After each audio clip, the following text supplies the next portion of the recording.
अकेलेपन से जूझते बुजुर्गों को मुख्यधारा से जोड़ने के लिए जेन वाइज क्लब ने ऑनलाइन ऐप लॉन्च किया है। महज 1.5 साल पहले शुरू किए गए इस ऐप से अब तक 20 लाख से अधिक लोग जुड़ चुके हैं। संस्था द्वारा रविवार को बुजुर्गजन सम्मान समारोह का आयोजन वृंदावन में किया जा रहा है। इस संबंध में विस्तृत जानकारी देते हुए संस्था के सीईओ और सह संस्थापक मेहुल मेहरोत्रा ने बताया कि समाज में आ रहे परिवर्तन के कारण बुजुर्गों में अकेलेपन की समस्या तेजी से बढ़ रही है, जिससे मानसिक और स्वास्थ्य समस्याएं बुजुर्गों को घेर रही है। इसकी गंभीरता को समझते हुए दिल्ली के 3 युवाओं ने बीते साल इस ऐप को लॉन्च किया, जिससे अब तक 20 लाख से अधिक लोग जुड़कर अपनी समस्याओं और दिल की बात को एक दूसरे से शेयर कर रहे हैं। मैं गोपाल दास उर्फ प्रभात राय, इस जनवरी से मुझे जुड़े हुए 6-7 महीने हुए और मैंने ये पाया कि मेरे जीवन में जो कुछ भी कमी थी अब तक, उसमें मुझे बहुत ज़्यादा हिम्मत मिला और मेरी जीवन जो है नवजीवन, मैंने जो भी जिया था उसमें जो कमी थी उसमें मुझे जनवरी ने दिया। और अब ये चीज़ है कि श्री धाम वृंदावन से एक नई शुरुआत, इस ऑनलाइन सपोर्टेड एक offline centre club of wellness, जो काउ का शॉर्ट फॉर्म है। तो यहाँ उसमें जो यहाँ के स्थानीय लोग हैं वो यहाँ पे आएंगे एक सर्टेन टाइम में। बहुत सारी फैसिलिटीज़ जो ऑनलाइन में है वैसे ही यहाँ गेम्स वगैरह सब, बातचीत, एक मर्यादित व्यवहार।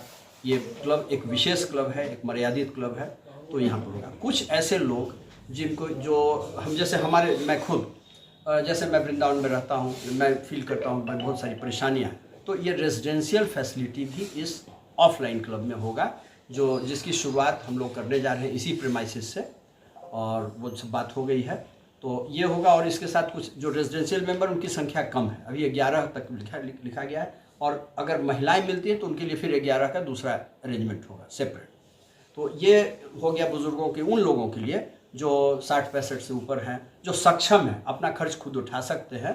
वो कंपनी के कंट्रोल में, कंपनी के देख रेख में यहाँ रहेंगे और उनको कंधा देने वाला हर तरह का समय पर। सौभाग्य से रामकृष्ण मिशन हॉस्पिटल है, भगवान न करे कोई बीमार पड़ता है तो वहाँ उनका लुक आफ्टर होगा, उनका एक सम्मान के साथ, बेसिक एमिनिटीज़ फैसिलिटीज़ के साथ, बहुत कम खर्च में वो रह सकते हैं। और इसके बाद ये सब कुछ ठीक रहा भगवान की कृपा से, तो हम लोग इसके और भी सेंटर्स करेंगे इंडिया में। एक हम लोग ऋषिकेश हरिद्वार साइड में, इधर गुजरात महाराष्ट्र साइड में, फिर इधर आप चले जाएं ईस्ट में, उधर दार्जिलिंग, और इधर साउथ में।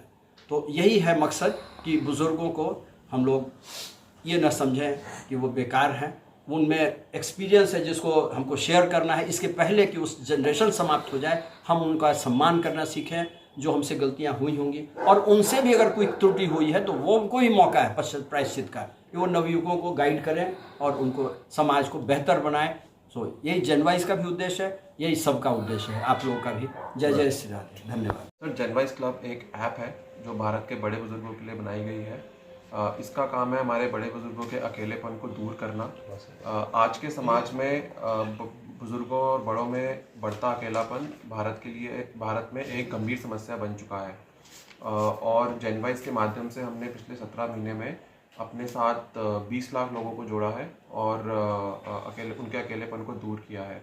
ये हमारी सर्विस डिलीवरी एक ऐप से होती है जो प्ले स्टोर और ऐप स्टोर दोनों में ही डाउनलोड के लिए मौजूद है। इसमें कई तरह की चीज़ें होती हैं। इसमें हमारा एक प्रोडक्ट है जनवाइस साथी, जिसके माध्यम से हमारे देश के बड़े बुजुर्ग, हमारे कस्टमर, हमारे ट्रेन प्रोफेशनल से बात कर सकते हैं और अपना मन हल्का कर सकते हैं। किसी भी समस्या के बारे में बात कर सकते हैं या कुछ शेयर करने के लिए बात कर सकते हैं, बिना किसी मकसद के भी बात कर सकते हैं या कुछ एडवाइस देने के लिए भी बात कर सकते हैं।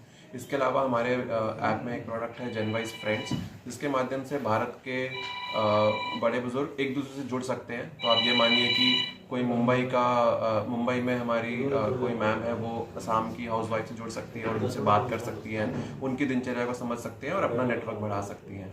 इसके साथ साथ हम लोग रोज़ 6 सेशंस लेते हैं ऑनलाइन, जिसमें सुबह हम कसरत कराते हैं, दोपहर में कुछ नई टेक्नोलॉजी सिखाते हैं और शाम को गेम्स खेलते हैं।